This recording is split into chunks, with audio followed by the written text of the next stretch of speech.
आप नहीं समझते कि हम ज़मीन से जुड़े हुए लोग हैं। हमें आपकी कुर्सियों के, आपके आल्स की ज़रूरत नहीं है। हम ज़मीन पे बैठ कर भी अपना कॉन्फ्रेंस कर सकते हैं और बहुत बेहतरीन तरीके से कर सकते हैं। ये हमारा हौसला है। शायद अमली मैदान में आपकी शिकस्त बाकी है, लेकिन यकीन कीजिए इखलाकी मैदान में हमने आपको बहुत पहले शिकस्त दे दिया है। हमारे माओं का वो हौसला देखे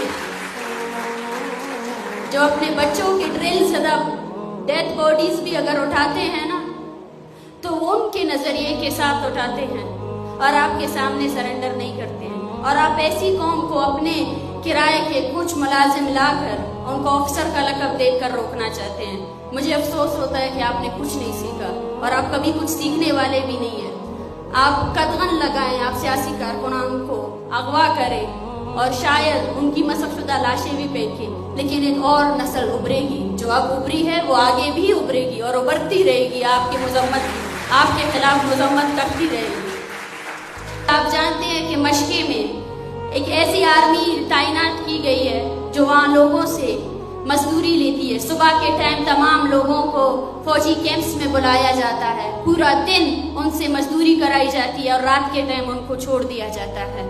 आज बलूचिस्तान के हर हिस्से को फौज जो है ना कंट्रोल कर रही है। मशके में ट्रैफिक पुलिस का ओहदा भी एक फौजी कर्नल या फौजी सिपाही संभालता है।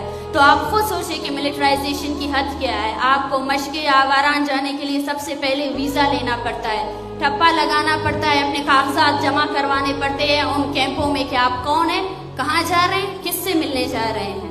तो ये है बलूचिस्तान की वो हकीकत जो किसी के सामने नहीं आती और ये गवादर तक महदूद नहीं है, बल्कि ये इससे मुतासिर बलूचिस्तान का हर शहर, हर गांव, हर देहात इस चीज़ से मुतासिर है।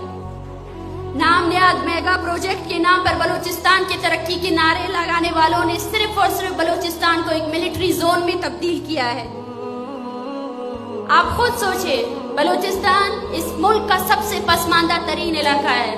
अगर आज़ाद शुमार का जायजा लिया जाए तो पाकिस्तान के 20 अजला में से पसमानदा तरीन 18 अजला बलूचिस्तान में शामिल है। तो आप खुद सोचें, बलूचिस्तान से निकलने वाला गैस, बलूचिस्तान से निकलने वाला सोना, बलूचिस्तान से निकलने वाला संगे मरमर और बलूचिस्तान की ये जो बेशकीमती साहिल है, इसका सौदा करके इन्होंने बलूचों को क्या दिया? कुछ नहीं दिया। बलूचिस्तान के बुनियादी हकूक को नजरअंदाज करने से विफाक पर अदम एतमाद और ज्यादा मजबूत होगा। आप खुद सोचे, पंजाब के देहात भी बलूचिस्तान के शहरों से ज्यादा तरक्की याफ्ता है और आप समझते हैं कि आप बलूचिस्तान को मुहिब्बुल वतनी का दर्स दे सकते हैं और उस दर्स को बलूच का हर बच्चा उसी तरह कबूल करेगा जो आपने अपने नाम निहाद के पाकिस्तान स्टडीज की किताबों में लिख दिया है। वो अदम एतमाद जो आपने गुज़श्ता 75 सालों के तशद्दुद से कमाया है, वो अदम एतमाद अभी इस तरह से कभी भी बहाल नहीं किया जा सकता जब तक आप तशद्दुद से बलोचों को रूल करने की पॉलिसी को फिर से बदल नहीं सकते हैं। तब तक आप बलूचिस्तान में मौजूद हर बलोच के दिल में विफाक से जुड़ी जो बदएतमादी है वो खत्म नहीं कर सकते हैं।